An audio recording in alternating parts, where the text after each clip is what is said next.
প্রশ্নের উত্তর দিয়ে যা। আমার নাম এন্টারটেনমেন্ট চ্যানেল থেকে আসছে, প্রশ্নের উত্তর দিয়ে যা। আরে ভাই এন্টারটেনমেন্ট চ্যানেল থেকে আসছে, প্রশ্নের উত্তর দিয়ে যাও। আরে প্রশ্ন আছে তো, আরে ভাই ভাই প্রশ্ন আছে, উত্তর দিতে হবে, অ্যান্সার দিতে হবে।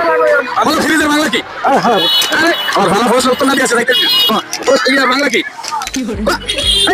আরে কইলা আরে তো প্রশ্নের উত্তর দিয়ে লাগে, তারপরে না তো ছাড়ছি না দাঁড়া। ফ্রিজের বাংলা কি? পুরস্কার আছে বকাস না, আরে পুরস্কার আছে, আরে কলম দেখো দেখে আরে মেরে লাগবে। ভাই তো আরে ভাই কি শুরু করছে প্রশ্নের উত্তর। আচ্ছা তুমি সুন্দর মতো বলো ফ্রিজের বাংলা কি? এটা প্রশ্ন, আর আমি এন্টারটেইনমেন্ট চ্যানেল থেকে আসছি তোমার কাছে, ঠিক আছে? তুমি সুন্দর মতো একটা প্রশ্ন উত্তর দিতে জানো না? তো জানো না এটা কথা আছে, কমাতে জানি নাকি আসে তোমার কি বলে, তোমার কি ব্যাগে কি ভর্তি টাকা আছে নাকি? তোমার এমন টাকা দেবো তুমি ব্যাগ ভর্তি করে নিয়ে যেতে পারবে না, বুঝো নাকি? আচ্ছা বেলের বাংলা কি বলো?